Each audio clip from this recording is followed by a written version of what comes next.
What's up my fellow gears, it's time to cover another class in today's video.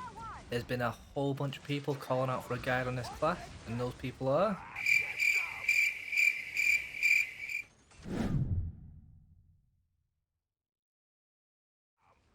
All jokes aside, we're going to be covering the Striker in today's video, which is obvious because it's in the thumbnail and title. We're going to go over everything there is to this class, starting with the loadout and covering each card and perk this class has. If you find these kinds of guides helpful, did you know I have a playlist covering almost all the classes, link in the top right? If you aren't familiar with these guides are aimed at players new to Gears, or more specifically, Horde mode. So, if you are a veteran of the series, sit back and please have a little bit of patience. Let's get into it. The Striker is one of the melee specialist classes we have available in Gears 5. Getting up close and personal is what you want to do with this class, as most of your buffs and cards are for melee. Because you're going to be so close, you will start all Horde matches with an Enforcer, Overkill, Snub Pistol and 2 Flash Grenades. You get a lot of buffs for melee damage, so these weapons may not be optimal, but they help if you can't quite get close enough. The Breaker Mace is the best weapon this or most other melee classes can use. The extra range, damage and slam attack are much needed, and the Striker can cause a lot of bleeding damage when attacking with this weapon, even with ground slams. The Striker is a completely melee focused class, which does include the ultimate, Enhanced Melee. Your melee strikes will deal 50% extra damage as well as stagger anything you hit. You can melee much faster with no cooldown, meaning you can put out even more damage faster. Looking at this class's passive ability, it's a very simple one. Every time you take damage of any kind, you will gain 50% movement speed for 4 seconds. This does have an internal cooldown of about 6 seconds, meaning you can't abuse it and outrun everything, but it can help you close the distance on a target or get away with your tail between your legs. We've gone over the basic loadout for the Striker, it's time to look at this class's skill cards. To unlock the new cards for this class, you're going to need to level it up. Here's the experience table I show in all my guides, breaking down each level's EXP requirements, which is the same for every class. If you happen to play Gears 5 when classes were attached to characters, the Striker class used to be Grace, one of the Terminator promotional skins. Any XP you had on her will have been moved to the Striker. Onto the skill cards now. With the Striker being one of the promotional classes, it doesn't have many skill cards or options to play with. Only 8 skill cards in total, so this shouldn't take long to cover. All classes start out with score boost. This just increases your score in Horde and Escape and that's it. You can use it if you want, but you're not going to be getting any high scores with this class at level 1. At level 2 you gain access to Stim Siphon. Stim is used to help keep you alive by giving you a shield of sorts. You can generate this Stim shield whenever you melee an enemy whilst you are at full health. You do get a larger shield the more you level up the card, so make sure you're leveling your skill cards up when you get enough duplicates. Unlocking your second card slot at level 3 is great, but you don't get any new cards to fill this until Melee Rush is unlocked at level 4. This just knocks a bunch of time off your ultimate cooldown whenever you get a melee kill. Can be useful, however the Striker's ultimate ability has a short cooldown, and I found I was getting my ultimate back quickly, even without this card equipped. Card slot number 3 is unlocked at level 5, but once again the Striker doesn't get another card to fill this until level 6. This card is called Blunt Instrument. With this card equipped, any hits with a Breaker Mace will cause a percentage amount of bleeding damage, a very strong card, but without a mace equipped it's kinda useless. Definitely worth equipping, just make sure you pick up and store extra Breaker Maces from Wardens when they spawn. Getting to level 7 will unlock your 4th card slot, and making another level unlocks your next card, First Strike. Your first hit against any target will deal extra damage, but this enemy has to be at full health. This card weirdly includes most ballistic weapons as well. The problem I have with this card, if the enemy takes even a single point of damage, you don't benefit from this card at all.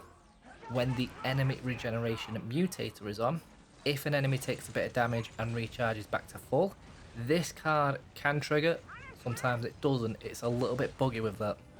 When you hit level 9, your final card slot is unlocked, congratulations. And you have a new card to fill this spot, Melee Armor. This starts out as a very weak defense card, however, with enough duplicates this grants a hell of a lot of melee resistance. Equip it for now, but you are going to get much more use out of this later on. Hitting double digit levels unlocks your next most epic of skill cards, Epic Score Boost. This is simply a higher rarity and value than the standard score boost. Doesn't give any extra XP, just boosts your score in Horde and Escape. Now, the final card for the Striker is not unlocked for another 6 levels, and this is your gold skill card, GSD. With this card equipped, you can really get some stuff done. Enemies that are stood close together can take out multiple enemies with a single kill. It acts almost identically to the Marksman's Explosive Headshot skill card. The damage is quite substantial, able to kill off small enemies and most drones with ease, but don't purposefully try to play for the multi-kills you could get with this, just appreciate it when it does work for you. That's it for skill cards though, like I said, not many so it won't take long. Let's look at the perks this class has. If you don't know by now, each class has access to 4 different perks once inside a Horde match. These perks are leveled up using energy and cost more and more energy with each level, but also grant bigger bonuses. Every perk in the game costs 24,250 energy to max out, so trying to max out all 4 can get a little pricey. The Striker has access to damage, which just increases your damage output with every weapon. Damage resistance to help keep you alive for longer. This does stack multiplicatively with melee armor. With this perk and the melee armor skill card maxed out, you only take 35% melee damage. Ultimate cooldown is next, which just converts some extra damage you do into cooldown reduction. Finally, health regeneration. Just helps to bring you back to full health once you've taken some damage. That's all your perks, and now here are all the values for those perks on screen. Everything else has been covered for now, so let's get into the build for the Striker.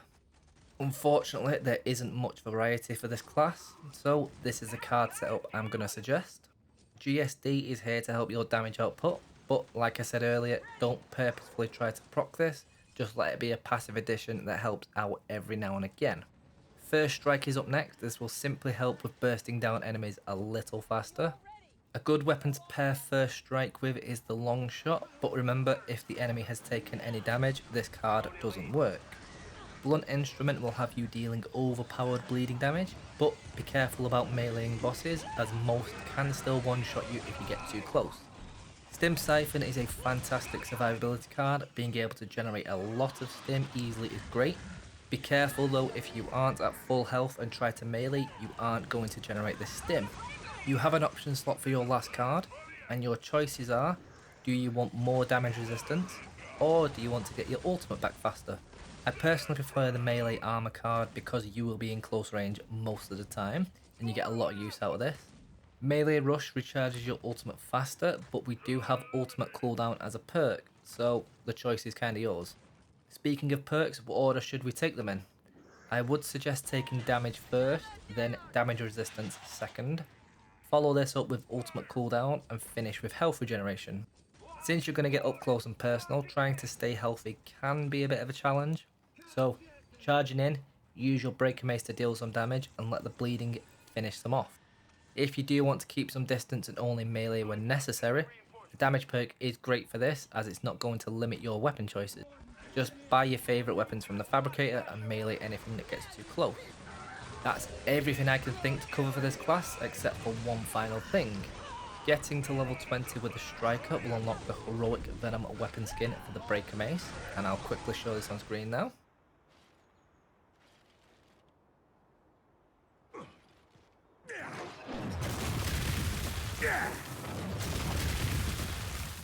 Try this build out and let me know what you guys think.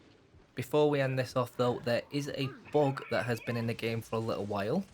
Sticking an enemy with a torque bolt and then changing to the Breaker Mace before this explodes will cause a lot of bleeding damage.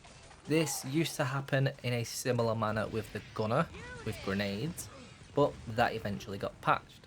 It is a hilarious oversight and interaction with the Blunt Instrument card, but I wouldn't be surprised to see this get patched at some point. So have fun with it while it's still in the game. Secondly, I want to apologise for not uploading anything new for over a month now. I started out being quite unwell and I happened to lose my voice for about 2 weeks. I'm not sure if you've tried, but it's pretty much impossible to do commentary for a video when you can't talk. After that, I decided to take a small break and catch up, but I'm back now and hopefully your new videos will be going again soon enough. Last thing I want to mention, I did manage to catch the stream of another Gears content creator, Cherry Quench, and I've played a few games of him in a few of his streams. He's a great content creator that is very knowledgeable on Gears. He's got a great series where he shows a lot of unique builds with a lot of different classes, and he is doing a map breakdown video series very soon, and I know some of you guys were asking for me to do something like that. He streams quite regularly, helping his viewers with the daily Horde, so if that sounds good to you, then I'm going to leave a link to his channel in the description box below. Make sure you go over there, give him a follow, subscribe to him on YouTube as well. But that is everything for this video. I've spoken for long enough, and it's just nice to hear my own voice again. Anyway, have an awesome day, Gears. I will leave it here for now, and I will see you in the next one.